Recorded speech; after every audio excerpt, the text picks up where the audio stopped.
जो हिंदी विरोध कर रहे हैं इस वक्त राज ठाकरे, और वो भी नेशनल एजुकेशन पॉलिसी में त्रिभाषा की बात जो कि केंद्र की सरकार करती है। क्या राज ठाकरे का ये विरोध हिंदी विरोध की रीब्रांडिंग करने के जैसा है ताकि अपनी खोई हुई सियासी जमीन को एमएनएस दोबारा से पा सके? क्योंकि ये राज ठाकरे पहले से ही करते रहे हैं, हमेशा से करते रहे हैं, लेकिन कहीं ना कहीं उनकी सियासी जमीन खिसकी, और क्या ये एक रीब्रांडिंग की कोशिश दिखती है? नहीं, पहली बात तो आप प्रीजुडिस माइंड हो, पहले से आपने उनको कटघरे में खड़ा कर रहे हो। देखिए कैसे है ना कि आप जो लैंग्वेज पॉलिसी की बात कर रहे हो, जो नेशनल पॉलिसी, तो आप पहले साउथ में करके दिखाइए, तमिलनाडु में करके दिखाइए, कर्नाटक में करके दिखाइए। यहाँ पर देखिए महाराष्ट्र में अभी मैं आपके चैनल पर हूँ, मैंने कक्षा 5वीं से लेके हिंदी पढ़ना शुरू कर दिया, मेरा काम चल रहा है। ये कक्षा पहली से आप जो कंपलसरी कर रहे हो ना, इसका कोई विकल्प नहीं है, इसको कंपलसरी कर रहे हो, इसका हमारा विरोध है। हमें जो कामकाज के लिए जो हिंदी चाहिए, इतनी हिंदी हम जानते हैं, तो और हिंदी यहां पर महाराष्ट्र में आपने भारतीय जनता पार्टी की सरकार है, शिंदे शिवसेना की सरकार है, और अजित पवार भी है। अब ये सब तीनों पार्टियां मराठी भाषा को अभिजात दर्जा मिलने का पूरा क्रेडिट भी लेते हैं, उसी समय ये हिंदी भी लागू करते हैं। तो कहीं ना कहीं ये दोहरी राजनीति है और इसका हम विरोध करते हैं। हमारा विरोध यहाँ पर किसी भाषा को, हर भाषा सीखनी चाहिए, मानते हैं हम, लेकिन यहाँ पर जो एजुकेशन पॉलिसी, हम पहली शिक्षा से बच्चों को क्यों इतना टेंशन देना, आपको इतने 3 भाषा सीखने का ये क्यों कर रहे हो? और कौन से भाषा का, ये 3 भाषा सीखनी है तो किस विषय को आप विकल्प दोगे? इसमें बहुत सारी हमारी जो सोशल एक जो बनावट बनी है वो भी बिगड़ेगी। ये हमारा विरोध है। बेसिक सी बात कहती हूँ सर आपको, और जितना मैं समझती हूँ किसी भी बच्चे के लिए 1 से 5 साल की उम्र बहुत अहम होती है। 1 से 5 साल में उस बच्चे का ब्रेन बहुत मजबूती के साथ डेवलप होता है। हम शिक्षा की बात कर रहे हैं जिसमें तीसरी भाषा के तौर पर हिंदी को लागू करने की बात इस वक्त केंद्र सरकार कर रही है। क्या 1 से 5 के बच्चे अगर अर्ली स्टेज में, जहां पर उनका ब्रेन सबसे मजबूती के साथ डेवलप होता है, अगर उस दौरान वो ये तीसरी भाषा सीखते हैं, तो ये आपकी मराठी अस्मिता पर सवाल कैसे हो सकता है? क्या आपकी मराठी अस्मिता इतनी कमजोर है? क्या आपकी मराठी भाषा इतनी कमजोर है? और महाराष्ट्र में ही क्यों सर? 11 राज्य जो है वो हिंदी स्पीकिंग है, और सबसे ज्यादा माइग्रेशन उसका जो है वहां से होता है, तो वहां के बच्चे तेज क्यों नहीं बने?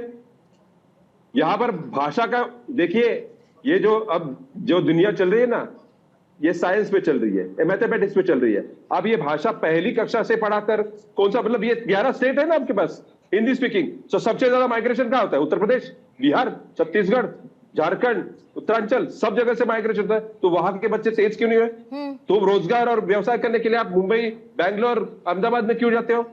अच्छा, आपकी असली दिक्कत तो इस बात से भी है ना, आपकी असली दिक्कत तो इस बात से भी है कि उत्तर प्रदेश और बिहार के लोग महाराष्ट्र में क्यों आ जाते हैं नौकरी करने के लिए, है ना? आपकी तो असली दिक्कत इस बात से भी है सर कि क्यों आ जाते हैं उत्तर प्रदेश और बिहार के लोग, बाहरी लोग हैं वो, तो इसीलिए तो पीटते हैं आप लोग पकड़ पकड़ के, इसीलिए तो भगाने की कोशिश करते हैं। कहीं मिक्स कर रहे हैं? नहीं नहीं नहीं, ना, मैं बिल्कुल मिक्स नहीं कर रही हूँ। मैं तो आपकी बेसिक सोच की बात कर रही हूँ कमले साहब, मैं आपकी बेसिक सोच की बात कर रही हूँ, उसकी बात कर रही है आपकी, मैं बेसिक सोच की बात कर रही हूँ सर। आपको तो वैसे ही उत्तर प्रदेश और बिहार के लोगों से बड़ी चिढ़ है कि महाराष्ट्र में क्यों आ जाते हैं।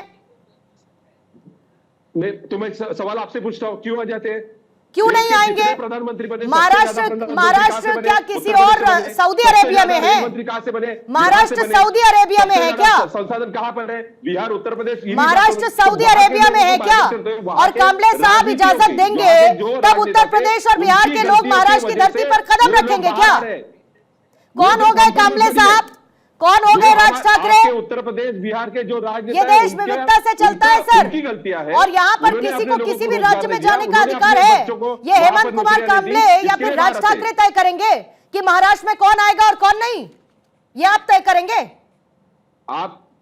आप संविधान पढ़िए, आपको पता चल मैंने जाएगा। संविधान पढ़ा हुआ है, 19A में पढ़िए, 19C में लेकिन पढ़िए। आप जिस छोटी आप सोच हमें के मत साथ सिखाइए संविधान कि का खुद उल्लेख टाइगर करते तोड़ने क्या। हैं, देखिए, मुझे लगता है सबसे कि बड़ा आपको उसको माइग्रेशन क्या समझने होता में है? ज्यादा ये समस्या हुई मुंबई है की फिर एक से। कैपेसिटी है, वो कैपेसिटी लांग चुकी है। मुंबई की कैपेसिटी है, आप वहां पर बैठ के तय नहीं करेंगे। मुंबई की कैपेसिटी है, आपके घर में 4 लोग हैं, वहां पर 8 आएंगे तो क्या प्रॉब्लम हुई? तो आप क्या भगा प्रॉब्लम देंगे, होगा? आप मारपीट समझते हो? करेंगे, तो यही प्रॉब्लम है मुंबई की। भगाएंगे आप, मुंबई महाराष्ट्र की यही प्रॉब्लम, लड़ाई झगड़ा करेंगे, पीटेंगे आपके कार्यकर्ता उन लोगों को। देखिए, पंतप्रधान नरेंद्र मोदी जी को सपोर्ट किया था राज ठाकरे साहब ने, पहले साफ शब्दों से कहा था कि ये बीमार राज्य है, इनको पहले सुधारिए। उत्तर प्रदेश, बिहार, झारखंड, छत्तीसगढ़, इन राज्यों को ही पहले प्रगति करिए, उनको पहले आगे लाइए।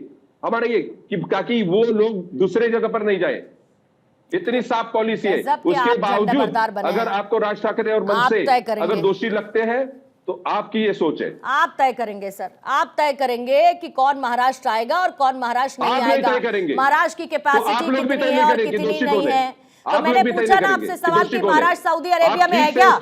आप जज बन के मत बनिए। नहीं बदल सकते, सोच तो नहीं बदल सकते। बिल्कुल ठीक कह रहे हैं सर आप, सोच तो नहीं बदल सकते खैर किसी की, और कोशिश भी नहीं करनी चाहिए खैर सोच बदलने की, लेकिन जिम्मेदारी इस सरकार की है। ये देखेगी कि वहां की कैपेसिटी कितनी ज्यादा है, ओवरलोडेड है या नहीं है, महाराष्ट्र उतना लोड ले पा रहा है या नहीं ले पा रहा है। ये बीजेपी के प्रवक्ता बैठे हैं, विश्वास पाठक, इनकी पार्टी तय करेगी, सरकार इनकी बनी है वहां पर।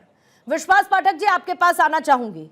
मुझे यह बताइए कि आपकी केंद्र सरकार हिंदी को प्रमुख भाषा के तौर पर तमाम स्टेट्स में लागू करना चाहती है। स्टालिन उधर विरोध कर रहे हैं, इधर राज ठाकरे का अपना विरोध हो रहा है। तो मुझे यह बताइए कि अगर भाषाई विविधता की आप बात करते हैं, आप एक राष्ट्र श्रेष्ठ भारत की बात करते हैं, तो ऐसे में हिंदी को थोपने की कोशिश आपकी सरकार क्यों कर रही है? और क्या जो एमएनएस का डर है वो डर सही है? पूर्णिमा जी, आपके 2 सवाल है। पहले मैं एमएनएस के बारे में कहना चाहूंगा। एमएनएस गत करीब 20 साल से अस्तित्व में है और शुरू से वो एक कंफ्यूज पार्टी है, कथनी और करीब में उनका अंतर है। तो उनकी ये मजबूरी है, इस प्रकार का स्टैंड लेना चाहिए। जहां तक भारतीय जनता पार्टी का सवाल है, महाराष्ट्र का सवाल है, मैं आपको नेशनल एजुकेशन पॉलिसी के बेसिक ड्राफ्ट की तरफ ले जाना चाहता हूँ। नेशनल एजुकेशन पॉलिसी ये केवल लैंग्वेज के लिए नहीं है, ये पूरी एजुकेशन पॉलिसी है जिसमें पूरी तरह से बच्चों का विकास, अपने देश की जो विरासत है उसके बारे में ज्ञान और सब प्रकार से उनका डेवलपमेंट कैसा हो, उसके लिए एक बड़ी कमेटी बैठाई थी। देखिए, नेशनल एजुकेशन पॉलिसी कैसी हो ये राजनीतिक नेता या राजनीतिक पार्टियां नहीं बता सकती है, वो एक्सपर्ट्स का काम है। ये एक्सपर्ट्स द्वारा लाई हुई, after debating a lot, national education policy आई है। ये पॉलिसी लैंग्वेज के बारे में क्या है? लैंग्वेज उसमें से एक चैप्टर है। लैंग्वेज में बारे में कहती है कि त्रिभाषा के लिए आप महत्व दो, बच्चों को शुरू में त्रिभाषा के ऊपर महत्व दो। ये जो पॉलिसी है ये 5+3+3+4 ऐसी पॉलिसी है। तो पहले 5 साल में आप 3 भाषा बच्चों को पढ़ाओ, ऐसा कहा है। और उसमें भाषा में ऐसा लिखा है कि नॉन, यानी जो भारत देश की भाषा है, यानी भारत देश की भाषा नहीं है वैसे एक ही हो सकती है 2 भारत देश की भाषा। अब भारत देश की भाषा नहीं है, ऐसी भाषा कौन सी हो सकती है? अंग्रेजी। तो हो सकता है अंग्रेजी लागू होगी, महाराष्ट्र में अंग्रेजी को क्या है। दूसरी, लोकल लैंग्वेज जरूरी है, मराठी तो रहेगी, मराठी को कोई हटा ही नहीं सकता है। अब तीसरी भाषा में एमएनएस से बाकी लोगों से पूछा जाता है कि आप कौन सी भाषा चाहते हो। हिंदी एक ऐसी भाषा है जिसकी देवनागरी मराठी और हिंदी से सटीक जुड़ी हुई है। आज मुझे ये बताओ कि अगर तमिलनाडु क्या कहता है मैं मराठी पढ़ूंगा, तो दोनों की इंफॉर्मेशन एक्सचेंज करने के लिए तीसरी भाषा उनको चाहिए ना। या तो अंग्रेजी हो सकती है और कोई भी हो सकती है। आज हिंदी एक ऐसी भाषा है जो बहुभाषिक भाषा है, जिसकी देवनागरी भाषा मराठी से मिलती जुलती है। और इसको ऐसा तो नहीं कह रहे कि आप मराठी बंद कर दो, मराठी तो होनी ही चाहिए। मराठी को जो दर्जा मिला है वो दर्जा इसी मोदी जी ने दिया है। मैं मानता हूँ राज साहब ठाकरे की डिमांड थी, भारतीय जनता पार्टी की डिमांड थी, लेकिन मराठी को तो कोई हाथ ही नहीं लगा सकता। मराठी तो रहेगी।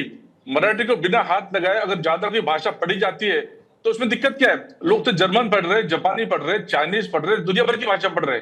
मुझे ऐसा लगता है कि इसमें राजनीति नहीं करना चाहिए, ये सोच समझ के बनाई हुई नीति है। ठीक है।